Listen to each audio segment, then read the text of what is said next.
Yo les invito a buscar en su Biblia en la Epístola a los Colosenses, capítulo 2. Epístola a los Colosenses, capítulo 2. Quiero hablar de un tema, no sé si los niños van a salir, pastora, o se van a quedar acá.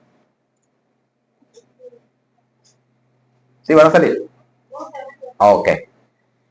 Quisiera hablar de un tema que desde hace un tiempo he querido tocar, ¿no? Vamos a hacer hoy una pausa breve en lo que es la serie que hemos estado llevando sobre las doctrinas de las gracias, una introducción a la teología reformada. Y quisiera hablar de algo que no sé cuánto tiempo lo venía analizando, ¿no? Que es una forma como podemos responder a aquellos que nos pregunten quiénes somos nosotros, ¿no? En qué es lo que creemos a grandes rasgos. Es una respuesta que tiene su fundamento tanto en las escrituras como en lo que es la historia, como lo que es la iglesia, la teología reformada como tal. O sea, vamos a ver hoy de manera muy resumida cómo responder a la pregunta si somos conservadores, liberales o herejes. Ese va a ser el título de la enseñanza de esta mañana. En interrogativo, conservador, liberal o hereje. Vamos a responder esa pregunta. Y para ello vamos a iniciar en la lectura de Colosenses capítulo 2. Vamos a leer desde el versículo, a ver, que es el versículo 8, sí, versículo 8 en adelante. Vamos a leer hasta el 23, el resto del capítulo 2. Entonces la enseñanza de hoy se titula conservador, liberal o hereje, en interrogativo. Dice: con la bendición del Padre, del Hijo y del Espíritu Santo. Amén. Mirad que nadie os engañe por medio de filosofías y huecas sutilezas, según las tradiciones de los hombres, conforme a los rudimentos del mundo y no según Cristo. Porque en él habita corporalmente toda la plenitud de la deidad, y vosotros estáis completos en él, que es la cabeza de todo principado y potestad. En él también fuiste circuncidados con circuncisión no hecha a mano, al echar de vosotros el cuerpo pecaminoso carnal en la circuncisión de Cristo, y sepultados con él en el bautismo, en el cual fuisteis también resucitados con él, mediante la fe en el poder de Dios que se levantó de los muertos. Y vosotros, estando muertos en pecados y en la incircuncisión de vuestra carne, os dio vida juntamente con él, perdonando todos los pecados, anulando el acta de los decretos que había contra nosotros, que nos era contraria, quitándola de en medio y clavándola en la cruz, y despojando los principados y las potestades, los exhibió públicamente, triunfando sobre ellos en la cruz. Por tanto, nadie os juzgue en comida o en bebida, o en cuanto a días de fiesta, luna nueva o días de reposo, todos los cuales sombra de lo que ha de venir, pero el cuerpo es de Cristo. Nadie os prive de vuestro premio, afectando humildad y culto a los ángeles, entremetiéndose en lo que no ha visto, vanamente hinchado por su propia mente carnal, y no haciéndose de la cabeza, en virtud de quien todo el cuerpo, nutriéndose y uniéndose por las coyunturas y ligamentos, crece con el crecimiento que da Dios. Pues si habéis muerto con Cristo en cuanto a los rudimentos del mundo, ¿por qué, como si vivierais en el mundo, os sometéis a preceptos tales como no manejes, ni gustes, ni aun toques, en conformidad a mandamientos y doctrinas de hombres, cosas que todas se destruyen con el uso? Todas estas cosas a la verdad tienen reputación de sabiduría, en culto voluntario, en humildad y duro trato del cuerpo, pero no tienen valor alguno contra los apetitos de la carne. Amén. ¿Se puede sentar los que están de pie? Bien, conservador o liberal. Una de las cosas que en el mundo cristiano, sobre todo del lado, digamos, mayoritario, pentecostal, cuando hablan de estas dos palabras, conservador o liberal, lo primero que viene a su mente son cosas, costumbres. Es lo primero que viene a la mente. O sea, cuando hablamos de conservador o liberal, viene a la mente uso y costumbres. Viene a la mente formas de vestir. Viene a la mente formas de caminar, formas de ser. Pero rara vez cuando una persona piensa en esos dos términos, lo asocia con lo teológico, con lo doctrinal. Son pocas las veces. O sea, normalmente, y porque así hemos sido enseñados a los que vinimos de allí, sabemos qué significa eso. Cuando pensamos en estas dos palabras, siempre lo relacionamos con forma de vestir, principalmente. Pero rara vez pensamos en lo que es el concepto como tal, en lo que significa ser conservador o liberal. Fíjense en lo siguiente, el título de la enseñanza, como ya les decía, era conservador, liberal o herejes. Y como les decía al inicio, esta enseñanza la quise dar desde un tiempo atrás y lo reforzó aún más, o reforzó aún más esa necesidad de darla, porque a mi esposa le hicieron una pregunta de qué somos nosotros acá. Y ella, bueno, con lo poquito que ha aprendido de este servidor, pudo dar una respuesta efectiva, ¿no? Si se puede decir de esa manera. Pero le hicieron la pregunta, ¿ustedes son conservadores o son liberales? Ahora viene la pregunta del millón, de acuerdo con lo que hemos dicho, ¿no? De acuerdo con lo que hemos hablado todo este tiempo a lo largo de un año, de este año que hemos estado acá en esta casa, ¿cuál sería su visión o su respuesta en cuanto a la pregunta, si somos conservadores o somos liberales? Eso es lo que vamos a responder hoy. Entonces, la palabra conservador, de acuerdo a la definición que encontré, se refiere a la doctrina correcta. Eso significa ser conservador, a la doctrina correcta. También se refiere a los puntos esenciales de la doctrina cristiana en los que toda la iglesia ha estado de acuerdo a lo largo del tiempo. Y por ello muchas iglesias protestantes tradicionales definen la ortodoxia, o sea, la doctrina cristiana, que está de acuerdo con las definiciones que se dieron en los primeros concilios ecuménicos de la iglesia. Cuando hablamos de ecuménico era porque toda la cristiandad, que en ese momento era una sola iglesia, estaba unida, o sea, el Oriente y Occidente. Entonces, cuando hablamos de conservador, hablamos de la doctrina cristiana creída por todos, por la mayoría, y hablamos de puntos esenciales, no hablamos de cosas que son periféricas. Recuerden cuando hablamos del triángulo teológico, que hay doctrina fundamental, que es la doctrina de primer orden, hay doctrina de segundo orden, que tiene que ver con la vida cristiana práctica, y hay doctrina de tercer orden, que tiene que ver más con opiniones. Bueno, cuando hablamos de ortodoxia, hablamos del primer orden. Eso es lo que significa ser conservador. O sea, todo aquello que la iglesia a lo largo de su historia ha mantenido e incluso ha peleado por que se mantenga y no se diluya, no se corrompa, eso es ser conservador. Esa es la doctrina conservadora.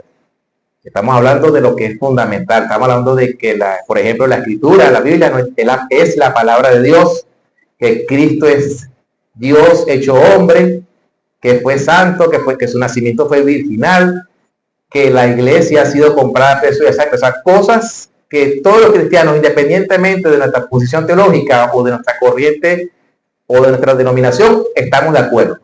Eso es ser conservador. Y fíjense que el término tiene que ver con lo doctrinal.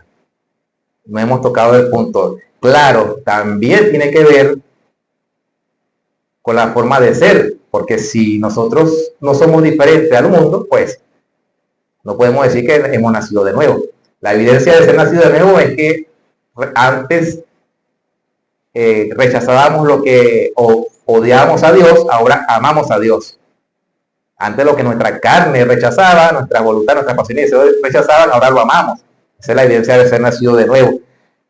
Y eso se ve reflejado. Pero como ya tuvimos en la lectura de Colosenses, aquí vemos al apóstol Pablo diciendo que hay cosas que aunque son buenas, que no son malas en sí mismos, al final del día no tienen poder sobre los apetitos de la carne. Por eso es que empezar la vida cristiana autoponiéndose reglas de uso y costumbre no puede contra la naturaleza pecaminosa.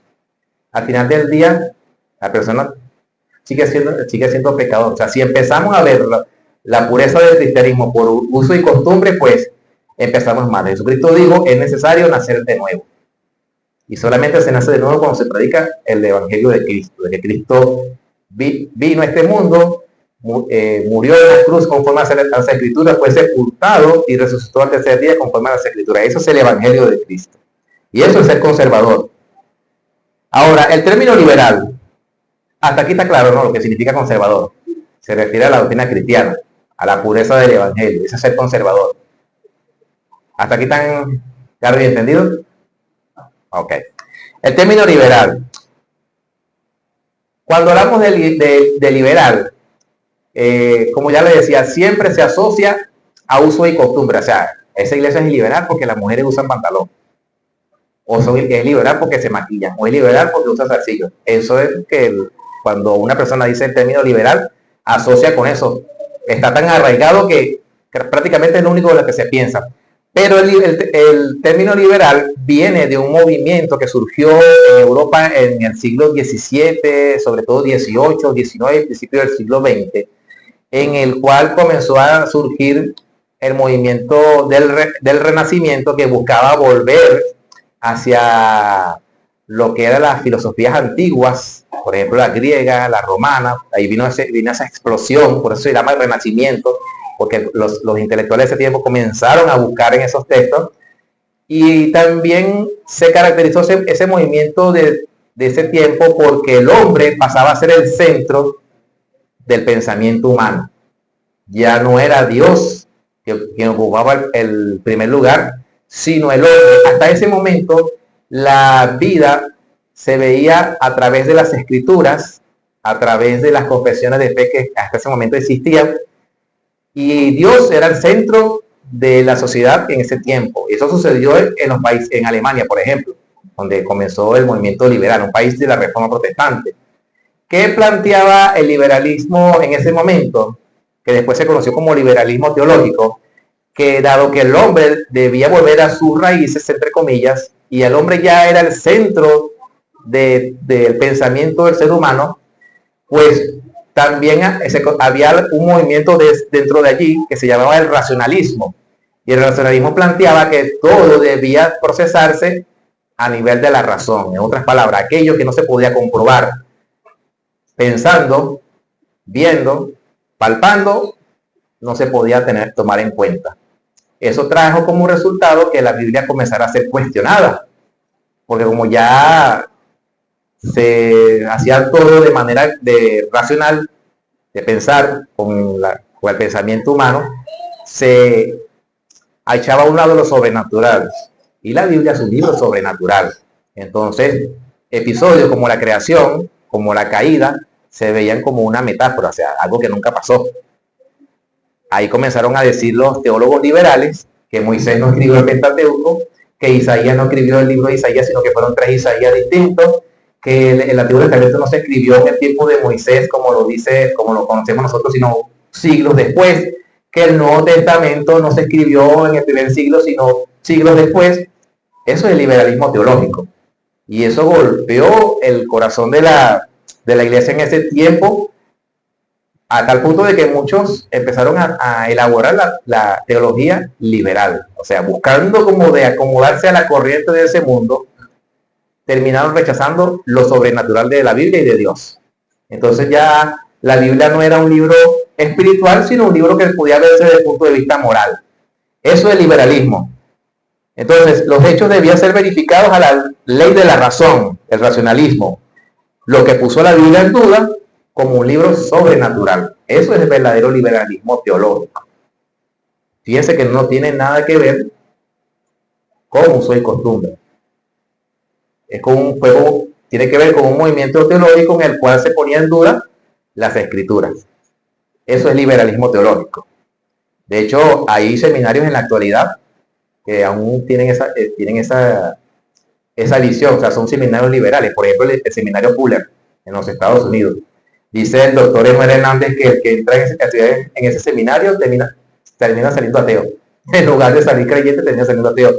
Porque es liberal, o sea, pone en duda la suficiencia de la escritura, la inerrancia y la sobrenaturalidad de la Biblia. Entonces la Biblia no la ven como algo sobrenatural, sino como algo una metáfora, una norma de costumbre. Eso es el liberalismo. Poner en duda la inspiración de las escrituras. Hasta aquí todo bien. ¿Preguntas? ¿Inquietudes? ¿Comentarios? Ok. Finalmente tenemos el concepto de herejía. La herejía es la doctrina de las enseñanzas, doctrina de las enseñanzas centrales de la fe cristiana, o cualquier doctrina que se llame cristiana, pero que rechace o tergiverse algún aspecto fundamental del cristianismo. Tergiversar es dar una interpretación forzada. O sea, cuando hablamos de herejías, nos referimos a todo aquello que rechace, hablamos de liberalismo, o interprete de manera forzada o errónea el cristianismo. Por ejemplo, algo que causó mucha controversia en la iglesia de los primeros 7 siglos fue la cristología, o sea, la doctrina de Cristo, si Cristo era verdadero Dios, pero también verdadero hombre. Allí donde se hicieron varios concilios, y de hecho se hicieron 6 concilios, de los cuales la mayor parte de la discusión fue centrada en Cristo, porque habían movimientos heréticos que ponían en duda bien sea la humanidad de Cristo o la divinidad de Cristo. Algunos decían que Cristo era Dios, pero de menor proporción, un Dios creado, se fue Arrio. Otros decían que Cristo era humano, pero no era divino. Otros decían que era divino, pero no humano. Entonces, todo eso provocó que la iglesia se reuniera constantemente para asentar la doctrina cristiana, comenzando con el concilio de Nicea, y el más conocido por todos. Ese fue lo que es una herejía, cuando se rechaza o se interpreta de manera forzada una doctrina central. Estamos hablando de algo que es fundamental. En este caso, la iglesia batalló mucho contra los que ponían en duda la divinidad y humanidad de Cristo. Entonces, muchos de esos concilios ratificaron tanto la divinidad como la humanidad. Eso es ser conservador. De acuerdo a las escrituras, ser muy enfático en eso. Entonces, aquí tenemos lo siguiente en cuanto a eso. Entonces vamos a repasar antes de seguir en esta parte. Tenemos el concepto de conservador, que nos referimos a la doctrina cristiana, lo cual también deriva en uso y costumbre sana, pero no se debe tomar solamente como costumbre sana. Tenemos el concepto de liberal, que es el que rechaza lo sobrenatural, la inspiración de las escrituras. Ese es el concepto liberal. Y el concepto herético es el que representa o interpreta de manera forzada un concepto central en las escrituras. Eso es lo que era una herejía, algo que interpreta mal las escrituras. Y aquí es donde yo le vuelvo y repito que cuando alguna persona en la actualidad piensa en los conceptos de conservador y liberal, lo menos que piensa es en teología. Siempre se van al uso y costumbre, a lo que ven sus ojos. Eso es lo que piensan primero. ¿Hasta aquí entendido? Ok. Amén. Bien. Fíjense, por ejemplo, la iglesia y a lo largo de su historia, y nosotros como iglesia reformada, tenemos lo que se llaman credos y confesiones. Eso está en la luz pública, eso lo pueden consultar en el internet hoy en día, gracias a Dios por eso. Y ahí está contenida lo que nosotros creemos. La diferencia entre un credo y una confesión es que los credos son universales, mientras que las confesiones son denominacionales. O sea, la iglesia pentecostal tiene una confesión, algunas no la tienen. La iglesia reformada tiene su confesión, y hemos hablado que hay muchas confesiones porque la iglesia de Cristo no es como un McDonald's, sino que cada contexto, cada iglesia en cada país tiene un contexto distinto, y cada confesión busca justamente resolver las situaciones de esos contextos. Pero nosotros tenemos, por ejemplo, el credo de los apóstoles, que fue un credo, de acuerdo al historiador Justo González, elaborado a partir del mediados del siglo II. También era conocido como símbolo de fe.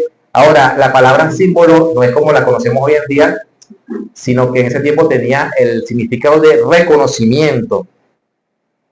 Por ejemplo, había una costumbre entre los generales romanos que si ellos se tenían que separar, agarraban un tiesto o un barro o alguna pieza de barro y la quebraban. Se supone que cuando una pieza se quiebra y las vuelves a unir, encajan, ¿no? Eso es lo que sucede. Bueno, si como ellos se iban a separar, uno se llevaba una mitad y el otro se llevaba la otra. Cuando ese general quería comunicar algo de suma importancia al otro, junto con el mensajero y el mensaje, le daba la pieza. Cosa de que cuando los dos se reencontraran, la pieza calzara, y ese general podía comprobar de que quien había enviado el mensaje era justamente el que tenía la otra pieza. O sea, comprobación, reconocimiento. Eso era el credo de los apóstoles. Fíjese que cuando una persona era bautizada en la iglesia primitiva, se le hacía una serie de preguntas y ustedes me van a decir si todos los cristianos en el mundo creen esto o no. Por ejemplo, le preguntaban que se iba a bautizar: ¿crees en Dios Padre Todopoderoso? ¿Qué dicen ustedes? Ajá, ¿alguien más? ¿Sí creen? Ah, ok. Eso le preguntaban que se estaba bautizando. Luego le preguntaban: ¿crees en Cristo Jesús, el Hijo de Dios, que nació del Espíritu Santo de la María la Virgen y que fue crucificado bajo Poncio Pilato y murió y se levantó de nuevo al tercer día, vivo de entre los muertos, y ascendió al cielo y se sentó a la diestra del Padre y vendrá a juzgar a los vivos de los muertos? La otra pregunta: ¿crees en el Espíritu Santo, la Santa Iglesia y la resurrección de la carne? Eso lo creen todos los cristianos, todos, tanto pentecostal como reformado. De hecho, los pentecostales creen eso, pero no creen que no saben que lo creen. Hago entender con ese juego de palabras. O sea, yo creo lo que acabo de citar, aunque ellos lo desconozcan. Claro, yo lo creo de otra forma, pero al final del día es lo mismo. Entonces ya allí tenemos un punto de concordancia con ellos. Ahí somos conservadores porque creen, estas son doctrinas fundamentales. O sea, lo que acabo de mencionar, de hecho, está la Trinidad involucrada, si se dieron cuenta. Está la Trinidad involucrada y están las doctrinas fundamentales de la fe. Ahora, pero no es el único credo que la iglesia posee. Está el credo niceno, que fue el credo elaborado a partir del 325, cuando se dio ese concilio en la ciudad de Nicea. Y este credo busca enfatizar lo que es la Trinidad en respuesta a las enseñanzas de Arrio, un hombre que negaba que Jesús era el Hijo de Dios. Él decía que Jesucristo era Dios, pero inferior al Padre. Entonces, ¿qué dice el credo niceno? Muy parecido al credo apostólico. Dice el credo niceno: creo un solo Dios, Padre todopoderoso, creador del cielo y de la tierra y de todas las cosas visibles e invisibles. ¿Qué dicen ustedes a eso? ¿Dicen amén? Eso es doctrina conservadora. Sigue diciendo el credo niceno: y en un solo Señor, Jesucristo, Hijo unigénito de Dios, engendrado del Padre antes de todas las cosas, de todos los siglos, Dios de Dios, luz de luz, verdadero Dios de Dios, verdadero, engendrado, no hecho, consustancial con el Padre, por el cual todas las cosas fueron hechas, el cual por amor a nosotros y por nuestra salud descendió del cielo, y tomando nuestra carne de la Virgen María, por el Espíritu Santo, fue hecho hombre, y fue crucificado por nosotros bajo el poder de Poncio Pilatos, padeció y fue sepultado, y al tercer día resucitó de entre los muertos, resucitó según las Escrituras, subió a los cielos y se sentó a la diestra de Dios Padre, vendrá otra vez con gloria a juzgar a los vivos y a los muertos, y su reino no tendrá fin. ¿Qué dicen a eso?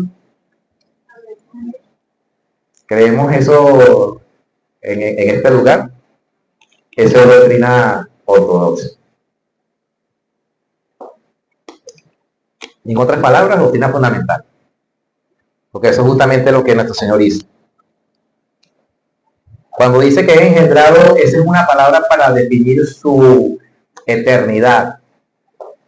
Por la siguiente razón, es una de las formas de explicar la Trinidad. Recuerden que el hombre o la mujer no llega a ser padre o madre hasta que no tiene su primer hijo. Hasta ese momento no es padre. Una vez que tiene su primer hijo, es padre o madre. Y como el Padre es eterno, el Hijo es eterno. Entonces, Jesús es eternamente Dios, no fue creado. Desde siempre existió. Eso es lo que busca explicar la palabra engendrar. Porque en el momento que la persona es padre o madre, o tiene su primer hijo, desde ese momento es padre o madre. Y como el Padre es eterno, entonces el Hijo también es eterno. No fue que él existió antes, después del Padre. No, él estaba con el Padre. De hecho, es lo que dice Juan 1:1. En el principio era el Verbo, y el Verbo era Dios, y el Verbo estaba con Dios. Todas las cosas por él fueron hechas. Ok. Dice también el credo niceno: y creo en el Espíritu Santo, Señor y dador de vida, procedente del Padre y del Hijo, el cual con el Padre y el Hijo juntamente es adorado y glorificado, que habló a los profetas. ¿Qué dicen a eso? ¿Creen? Eso es el Espíritu Santo.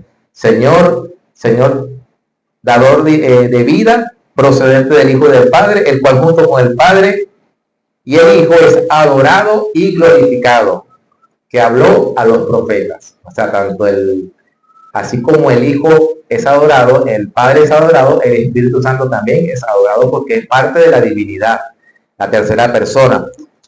Y habló a los profetas, pues que inspiró a los hombres de Dios a hablar. Y finalmente dice el credo de Niceno, y creo en una santa iglesia católica. Católica quiere decir universal. ¿Se acuerdan los videos que le he pasado por el grupo? ¿Lo han visto? Eso es lo que quiere decir la palabra católica. De hecho, como quiere decir universal, porque la iglesia la componen tanto judíos y gentiles, de toda nación, tribu, lengua, pueblo. Eso es lo que significa la palabra católica. Por favor, no vayan a pensar en el catolicismo romano, porque como lo decía en uno de los videos, la iglesia menos católica es la romana.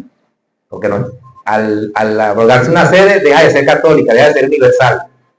Y ya está limitándose. Y creo en una santa iglesia católica y apostólica. Confieso un bautismo para remisión de pecado. El bautismo es uno solo. Y espero la resurrección de los muertos y la vida del siglo venidero. Amén. Pregunta, ¿nosotros como iglesia creemos eso? ¿Por acá? Eso es doctrina cristiana. Eso es uno de las confesiones, o en este caso credo, que definen qué es lo que creemos. Un credo es una confesión resumida de la fe, en otras palabras. Y finalmente hay otro que es el credo atanasiano, que no se los debo porque es bastante largo, no lo puede copiar, pero dice a grandes rasgos lo que ya les he comentado. Entonces, como decía, los credos son universales. Todos los cristianos, sin importar su tendencia teológica o su denominación, creen en esto que les acabo de decir. Entonces, ya pueden ir definiendo en qué condición estamos, en qué concepto. ¿Me podrías decir? Si somos conservadores, liberales o herejes. De acuerdo a lo que hemos leído, ¿en cuál de esos tres estamos?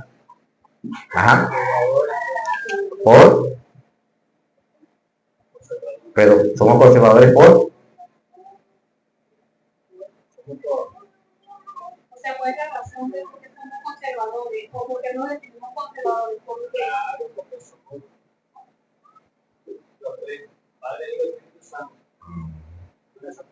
y creemos en algo que es fundamental en las escrituras. ¿Qué lo resumen los credos? Por eso que somos conservadores, porque creemos algo que es histórico, no es algo que apareció en el siglo XX, es algo que tiene la iglesia desde sus inicios. Lo único que cuando uno ve las escrituras y ve muchos comentarios por ahí en las redes sociales, uno dice, ¿por qué tanta teología? Si la iglesia primitiva no quería tanta teología. Es cierto, porque ellos apenas estaban escribiendo el Nuevo Testamento. Pero la doctrina cristiana, como la conocemos hoy en día, como lo que es la regeneración, justificación, santificación, segunda venida de Cristo, el pecado, el estado eterno, todo eso fue un desarrollo a lo largo de siglos. Eso no cayó de la noche a la mañana. Todos los libros que tenemos de teología son el resultado de teólogos que leyeron a otros teólogos y a su vez a otros teólogos y justamente con las escrituras. Pero eso no nació de la noche a la mañana. Eso es el trabajo de haber estudiado y de haber presentado, de hacerle frente a controversias que en la iglesia en su momento aparecieron. Porque un credo es como esto, ¿no? Suponga que usted va a comprar un terreno en un sitio donde no hay nadie. Solamente va a vivir usted. Usted va a catastro y le asigna su perímetro, ¿no? Pero como usted vive solo, usted no tiene necesidad de poner lindero. Pero lo que pasa y acontece que pasan los años y comienzan a mudarse más personas a ese lugar y ya usted tiene que definir cuál es su espacio para que el vecino que viene no le robe terreno al suyo. Eso es lo que hacen las confesiones, definir, delimitar cuál es nuestro espacio, qué es lo que creemos. Eso hacen las confesiones, poner límites. Nosotros creemos esto porque las escrituras dicen esto. Eso hace una confesión, definir un límite. Ok. En cuanto a ya lo que es las confesiones, les comentaba que las confesiones se diferencian del credo porque son denominacionales. Nosotros tenemos básicamente 4 confesiones, que es la confesión belga de 1561, el catecismo de Heidelberg, que le he estado pasando al grupo de la iglesia algunas preguntas, los cánones de Dort, de donde se definen las doctrinas de la gracia, los 5 puntos que hemos estado viendo, y la confesión Belhar, que es una confesión de fe que condena el racismo. Es de los años 80, es una confesión muy reciente. Eso es lo que nosotros creemos. Ahí está definido lo que nosotros podemos ver como confesión. Ahora, en cuanto a un panorama general de lo que es lo que cree la Iglesia Reformada, pues creemos en cuanto a Dios, que es trino, Dios creador, Dios sustentador, que Dios es soberano sobre el universo, y lo conocemos por medio de la Biblia. Pregunta, ¿eso lo cree un pentecostal también? Eso de que Dios es trino, que Dios es creador, redentor y sustentador, que Dios es soberano del universo, y lo conocemos por las escrituras, la revelación especial. Eso lo creen todos los cristianos. En cuanto a la Biblia creemos que es la palabra de Dios. En cuanto a la creación, que Dios creó todas las cosas y las llamó buenas. Esto está en la página de la RCA, por cierto, esto que le estoy leyendo. Creemos en la caída, los seres humanos están rotos y son pecadores. Eso es lo que es la caída. Creemos también en la redención, que Jesús murió para expiar nuestros pecados. La expiación es la reconciliación del hombre con Dios, ya que el pecado nos divide, nos separa. Creemos también que la fe en Jesús es todo lo que necesitamos para ser salvos. Creemos que Dios nos da la fe para recibir la salvación, porque la fe es un don de Dios. Efesios 2:8 dice que por gracia soy salvo por medio de la fe, y esto no de vosotros, pues es don de Dios, no por obra, para que nadie se gloríe. Hay un debate sobre ese versículo, si la salvación es un don, si la fe es un don, o si la gracia es un don. Pero en el original griego, la palabra esto, del griego tutos o toutos, es una palabra neutral que engloba tanto lo masculino como lo femenino. La salvación es femenina, la fe es femenina, la gracia es femenina, ¿vale? Salvación, la fe, ok. Y esa palabra engloba las 3, o sea que las 3, tanto la salvación como la gracia como la fe, son don de Dios. Entonces, Dios nos da la fe para creer. Creemos también que el Espíritu Santo nos hace más parecido a Jesús con el tiempo. La santificación es progresiva. En cuanto a la iglesia, ¿qué creemos? La iglesia es el cuerpo de Cristo en la tierra. Y la iglesia tiene algo que se llama marcas, las marcas de la verdadera iglesia. ¿Cómo reconocer si una iglesia es verdadera? Por las marcas de la iglesia. El artículo 29 de la Confesión Belga dice que la iglesia verdadera proclama el evangelio. Dice que la iglesia verdadera administra los sacramentos como los instituyó Cristo. Por eso los sacramentos nosotros tenemos el bautismo y la cena del Señor. Y que una iglesia verdadera practica la disciplina cuando los miembros no están viviendo conforme a la fe. Eso hace una iglesia verdadera. Una iglesia donde no hay disciplina es una iglesia liberal en ese sentido, tanto en doctrina como en práctica. Porque la disciplina es justamente para llevar un orden. Y la disciplina debe ser administrada, como dice Gálatas 6, considerándose uno mismo. Porque uno también es propenso a caer. Hay que administrar la disciplina, pero con misericordia. Con firmeza, pero con misericordia. Tomándose en cuenta uno mismo porque uno está en esta humana debilidad. Eso así.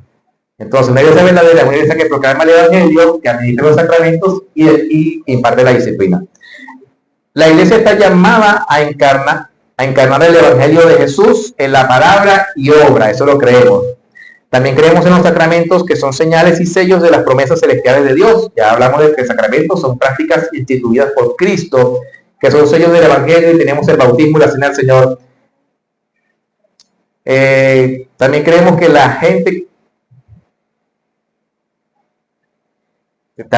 la iglesia quiere restaurar a la gente que se extravía. O sea, que la iglesia no deja a alguien que siga un rumbo incierto, sino que lo llama, como llama corrección, lo llama capítulo, porque es parte de la iglesia amonestar.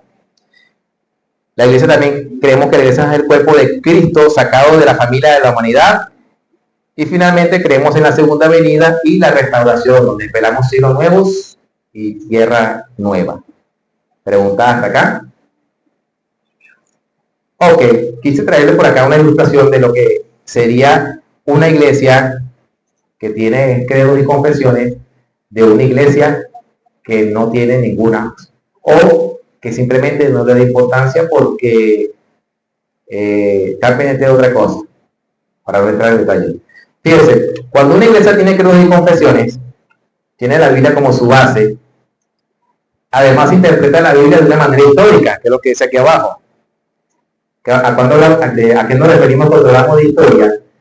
Que toma en cuenta todo lo que hemos dicho hasta ahora, la historia de la iglesia, las confesiones, los credos, todo con el propósito de que, compartiendo de las escrituras, sirva como base para encaminar a la iglesia. Esos punticos que ustedes ven allí, esas flechas, son los creyentes. Fíjense que al principio todos empiezan derechitos.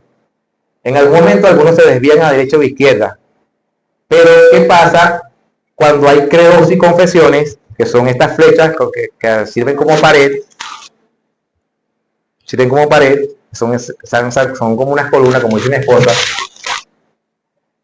En algún momento el creyente, viendo las escrituras, a través de lo que es una confesión de fe, lo que es un credo, va a decir, no, estoy desviado, debo enderezar mi vida. Y el resultado final es que si bien en algún momento se desvían, al ser parte del cuerpo de Cristo, por medio de las escrituras, por medio de lo que la iglesia ha creído a lo largo del siglo, el camino finalmente se endereza. Esta es lo que sucede en una iglesia que tiene credos y confesiones. Los credos y confesiones son basados en las escrituras, no en filosofías humanas ni nada por el estilo.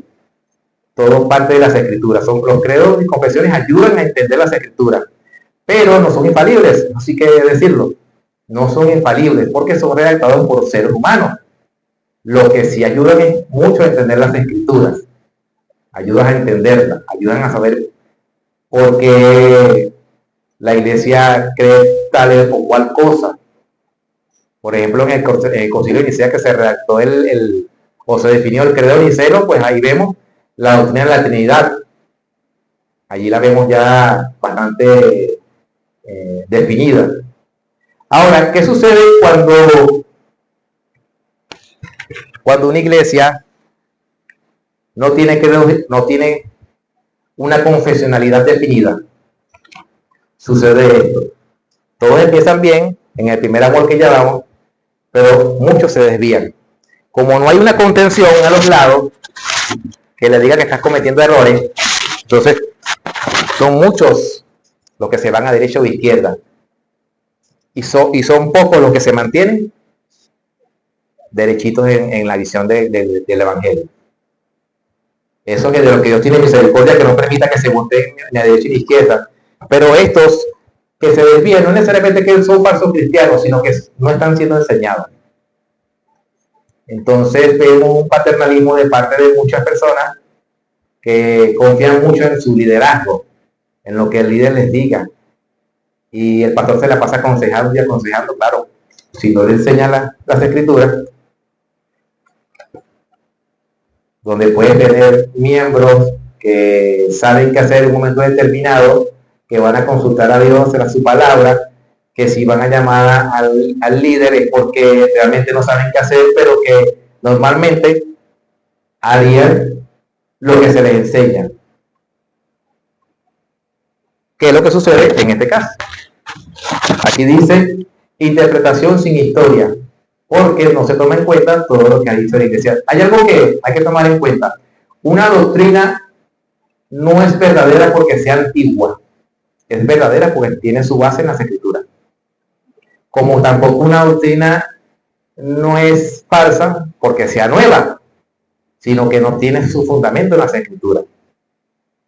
O sea, la antigüedad o la novedad no define si una doctrina es verdadera o falsa.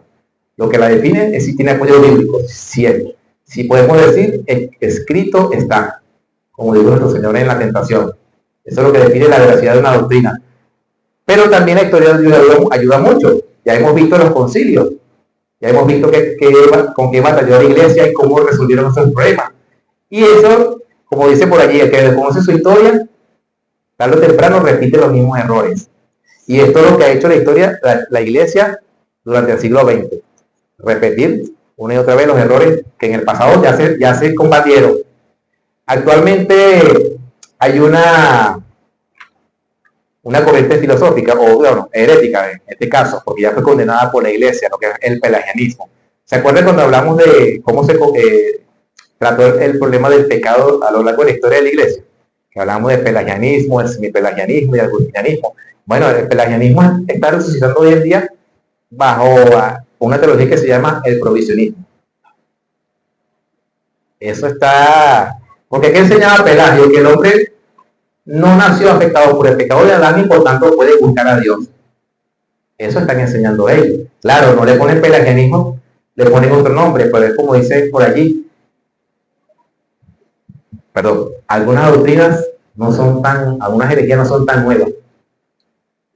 Y eso que fue condenado por la iglesia en un principio, hoy en día está resurgiendo. Y está resurgiendo por académicos de paso. O sea, entonces, ese es lo peor de todo, que mucha gente se come el cuento de como son académicos, son doctores, entonces todo el mundo tiene que decir amén a todo lo que dice. No.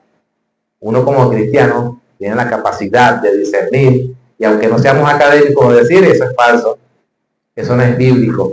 De hecho, muchos de esos académicos que están resurgiendo, esas herejías, son egresados de universidades como Oxford. Y esa universidad, que en su momento fue bastión de la Reforma, de ahí salieron hombres como Wycliffe, Jorge Wycliffe, en el siglo XIV, si no me equivoco. Salieron hombres como Casiodoro de Reina, que fue profesor de esa universidad. Casiodoro de Reina, Cipriano de Valera, fue profesor de esa universidad, que en su momento fue el bastión de la Reforma en Inglaterra, desde el siglo XVIII, con este tema del renacimiento, el liberalismo teológico, se ha vuelto una universidad liberal. Lo voy a decir sin que me quede nada por dentro. Esa universidad, desde el punto de vista teológico, es un basurero. Pero como están saliendo egresados de allí, atacan incluso la Reforma y todo esto, entonces muchos se comen el cuento porque son doctores. Cuando vemos la historia, interpretamos la Biblia con la historia, vemos que están equivocados. Por eso es importante conocer la historia. Para que en el momento que quieran desviarnos, lo que ya la iglesia ha creído por tanto tiempo, nos sirva de guía. Nos sirva de guía. Es la diferencia. Con esto, es la diferencia con esto cuando no se tiene algo definido. Y esto pasa en la iglesia que se precia ser conservadora también, no se crean. Lo digo con todo respeto, con toda honestidad, pero sí con mucho amor de nuestros hermanos que están en estas congregaciones. Yo lo vi recientemente. Yo incluso, este servidor propuso una forma de tratar con ese problema, pero no se llevó a cabo. Bueno, a veces importan más los números que el estado de salud espiritual de la iglesia. Y a nosotros ciertamente nos deben importar los números, pero más que los números es cómo está en la vida espiritual de los creyentes. Cuando una iglesia no define qué es lo que cree, cualquier cosa puede entrar. De hecho, hay muchas cosas. Yo lo noté cuando estaba en la sede. Cosas que yo escuchaba en una iglesia liberal, en todo el sentido de la palabra, liberal, que las escuchaba en la sede y decía, pero ¿cómo es posible si somos conservadores? Allá a mí se me prendieron las alarmas. ¿Cómo es posible que yo escuche lo mismo aquí que lo escuche en la iglesia de la emisora tal? Por no nombrar ninguna, ¿no? Yo decía, pero ¿cómo es posible? Porque no hay una definición de qué es lo que creemos. O sea, decimos que tenemos un manual de doctrina bíblica, pero solamente lo dejamos para la parte de catecumenado. Y el resto de la vida cristiana, ¿qué? Jesucristo dijo, vayan y hagan discípulos a todas las naciones. El discipulado es algo que toma toda la vida. El discipulado no es nada más para bautizarse. El discipulado tiene que ver con toda la vida. Esto que estamos viendo ahorita es discipulado, porque es parte de lo que nosotros debemos saber en nuestra vida cristiana.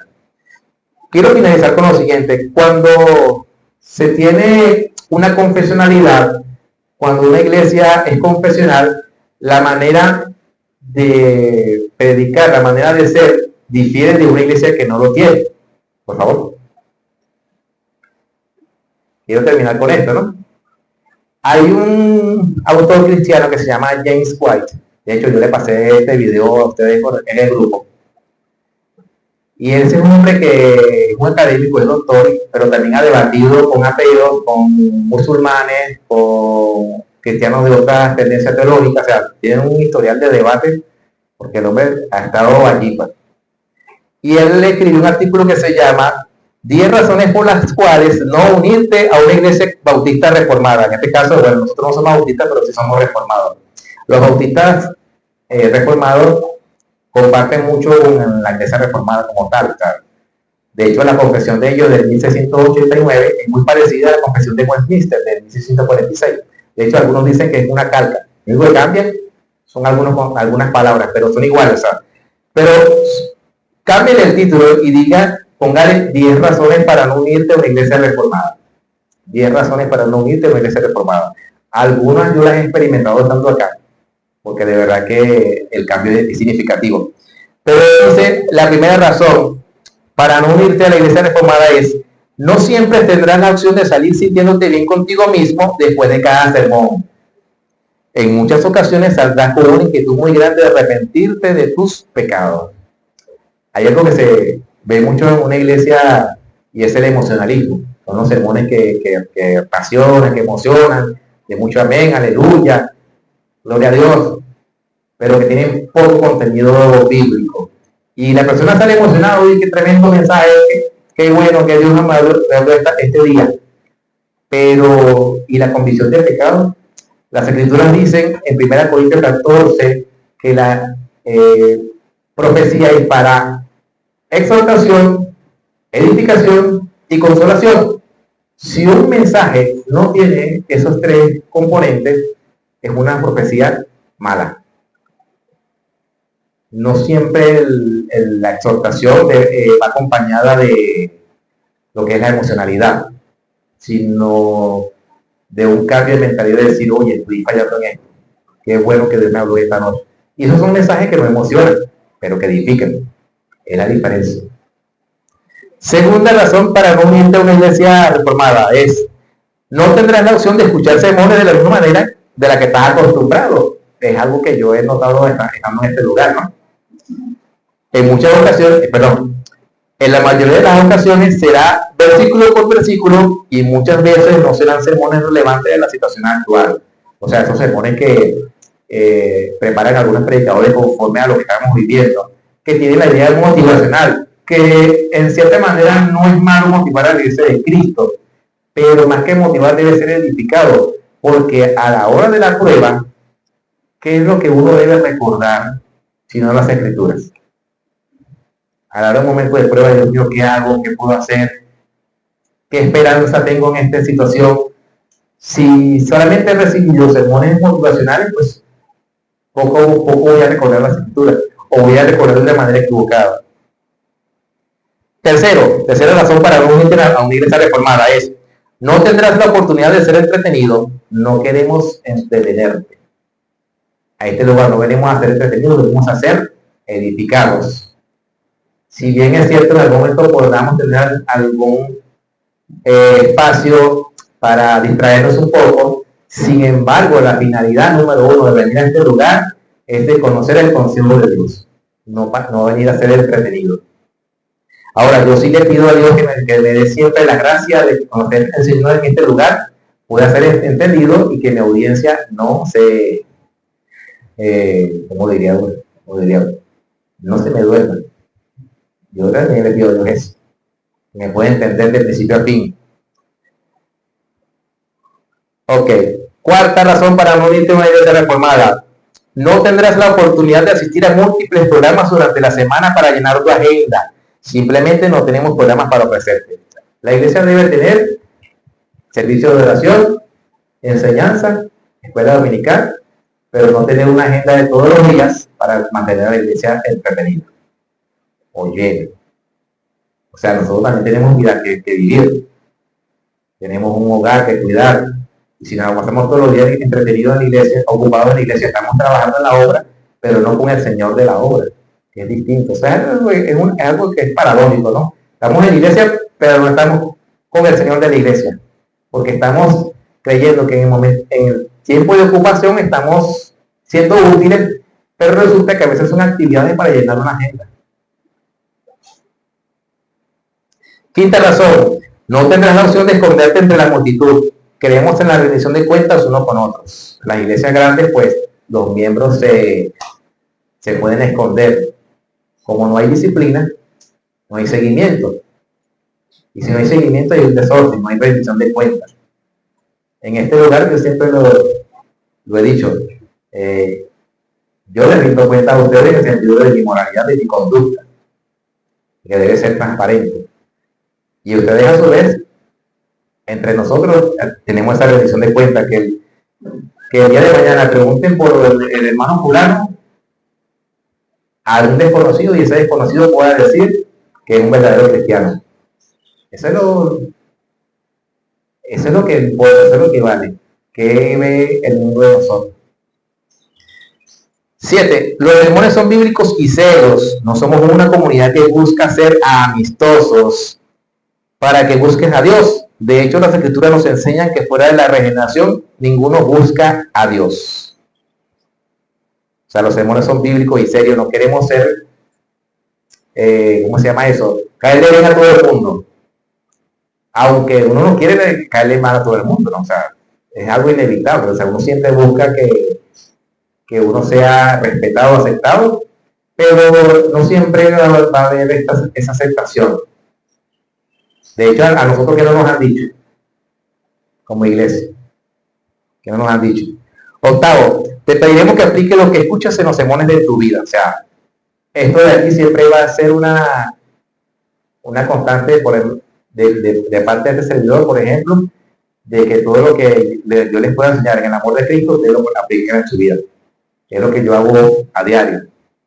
9, te pediremos que te congregues con frecuencias, que apoyes a los ancianos de la iglesia con oración, con generosidad financiera para el progreso del evangelio.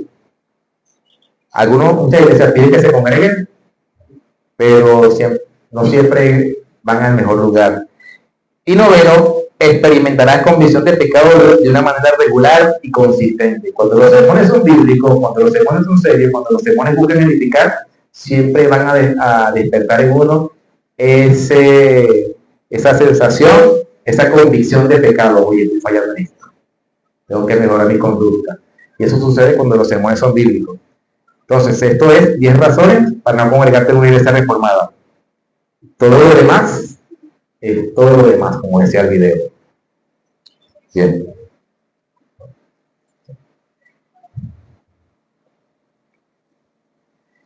Bien, ¿alguna pregunta, comentario para finalizar? Hermana Lidia. ¿Ven?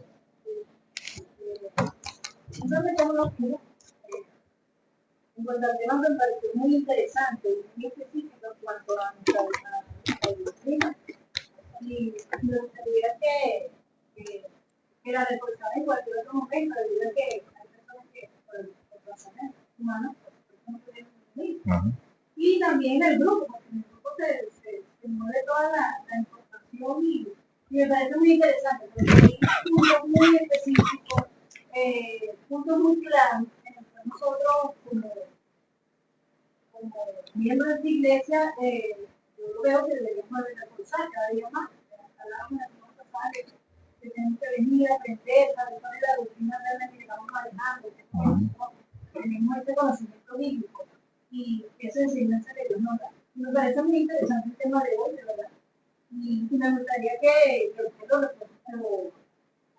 lo fortaleciera mucho más dentro de la iglesia, tanto como en el grupo, para que cada uno de nosotros también reforcemos esa información y podamos transmitirla y llevarla de manera que necesito, ¿verdad? Y me parece muy interesante, muy provechoso para nuestra vida cristiana.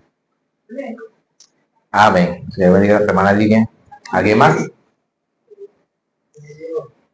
Bien, hermanos, finalmente para ir concluyendo, ya creo que está claro definir qué somos, conservadores, liberales o herejes. ¿En cuál creen que estamos nosotros? ¿En qué categoría estamos? Ay, por favor, como que no me entendí. Como que no me hice entender. Ajá. Bueno, bien, bueno, me pareció súper interesante el tema, como el hijo de alguien me preguntó, y honestamente a mí me agarró sin fuera de base. Sin embargo, el padre que gracias siempre está ahí guiando a uno, como conservador. Y la persona me replicó, entonces, pero de pinta, tiene sencillo. Yo digo, no, pero no, porque no conservamos aspectos de hombre, ni uso ni costumbre, conservamos en la palabra de Dios, nos apoyamos en la escritura. Y de verdad que me parece interesante la lámina, porque a veces nosotros seres humanos, algunos somos auditivos y otros somos visuales.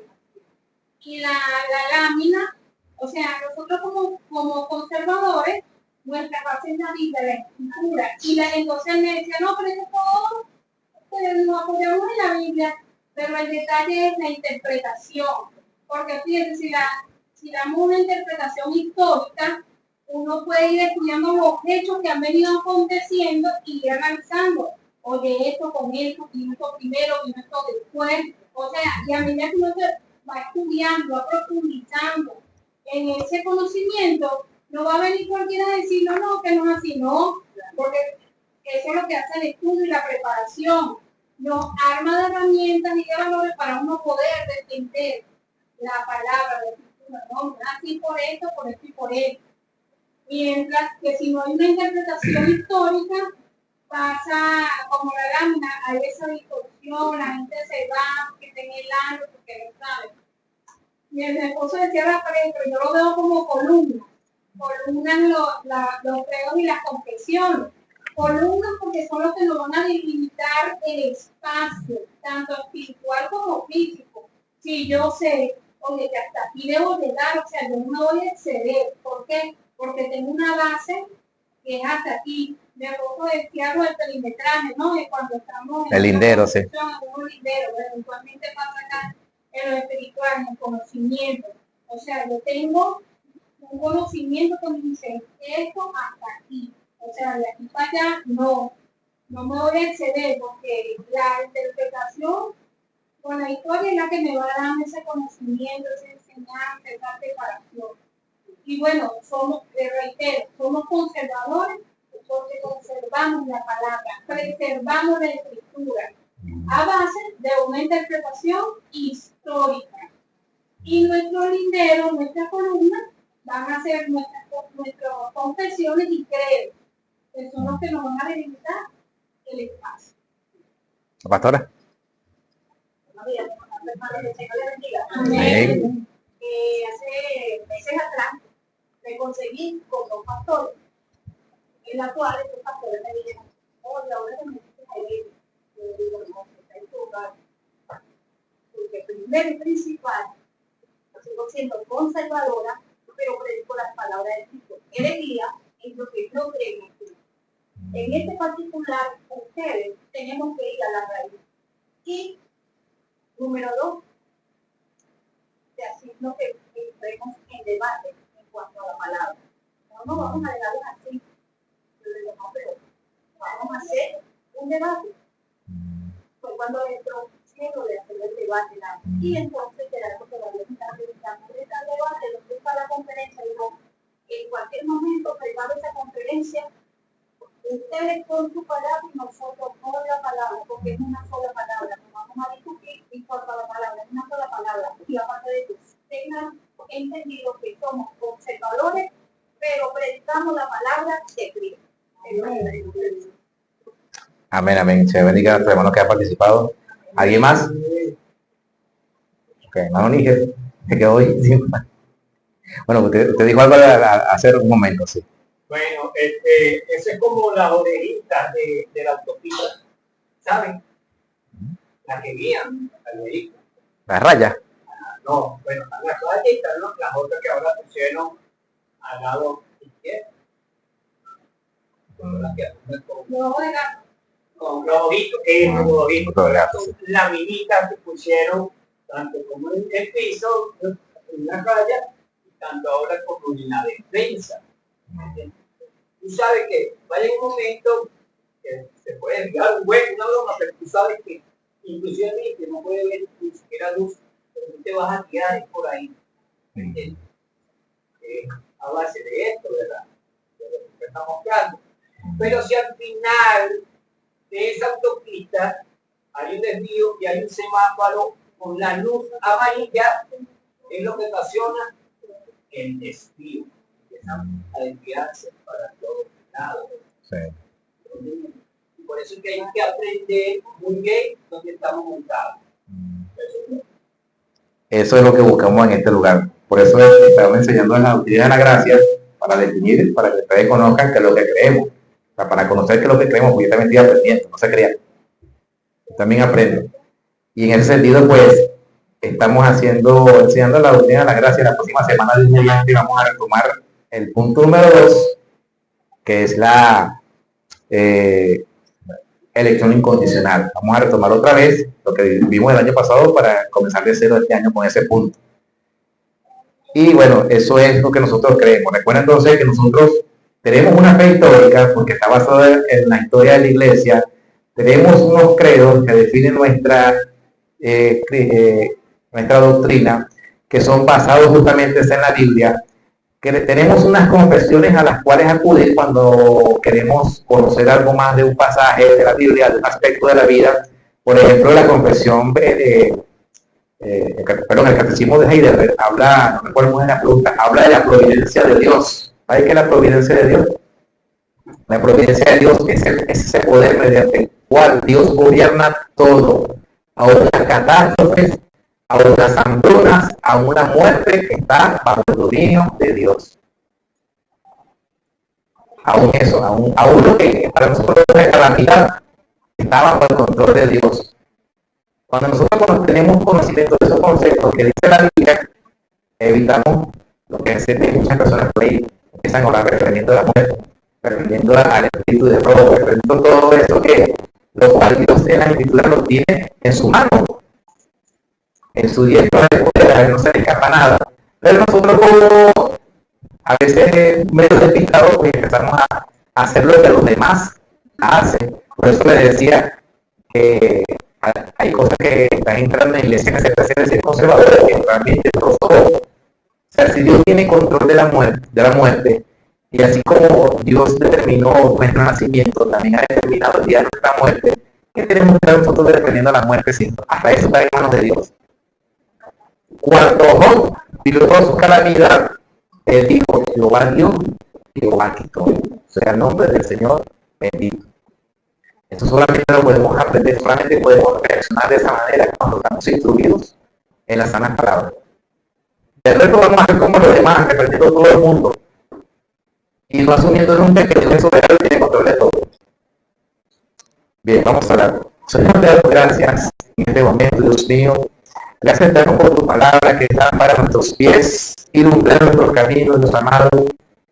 Te pedimos, Padre bueno, que estas palabras que se han dicho en este lugar, en esta mañana, sean retenidas, si no un 100%, por lo menos lo central que debemos conocer, Dios mío, que nos damos en ti, en lo que tú has escrito, que lo que tú has establecido en tu palabra, Señor Jesús, que cuando venga malos pensamientos, cuando venga el enemigo querer debilitarnos, querer hacernos dudar, de lugar en donde estamos, Dios mío, podamos acudir a tu palabra y decir: nosotros creemos en las sanas palabras, que nos hemos conformado al Evangelio de nuestro Señor Jesucristo, que tenemos fundamento firme que es nuestro Señor Jesús, la piedra del ángulo, que es el fundamento de nuestra fe, que es lo que edificamos nuestras vidas y podamos tener paz en medio de cualquier duda que pueda asaltarnos, Señor. Te pido a mis hermanos en este lugar para celestial, los que aún pueden que estén dudando de la decisión que hemos tomado en este lugar, sean tú iluminando su pensamiento, que sean ellos conformando por las escrituras todo lo que desde este lugar se imparte, todo lo que desde este lugar se enseña, que no se dejen arrastrarse por opiniones de otros que buscan de manera malintencionada herirlo, Dios mío, sino que puedan hacer como aquellos judíos en la ciudad de Berea, que puedan comprobar todo lo que oye en este lugar para ver si lo que se dice está así, Dios mío. Padre, queremos pedirte que siempre nos mantengamos en el escrito está, que podamos mantenernos en lo, así dice la Biblia, que podamos mantenernos en lo que dice las Santas Escrituras y no lo que nuestro sentimiento, nuestra conveniencia a veces quiera meterse allí, Dios mío. Te pedimos, Padre Celestial, que sea tú todo de nuestros pensamientos, de nuestras acciones, que podamos llevar a cabo cada palabra, cada enseñanza que ponemos en este lugar, Dios mío. Ayúdanos a hacer luz en medio de este mundo, de esta generación maligna y perversa, Dios mío. Ayúdanos a hacer lámpara en este mundo que alumbra el camino que eres tú, Padre Celestial. Oramos, Dios mío, sabiendo que nos oyes en este lugar, en el nombre de Jesús. Amén y amén. Yo me despido diciéndole: solo Cristo, solo por fe, solo por gracia, solo la Escritura, solo a Dios la gloria.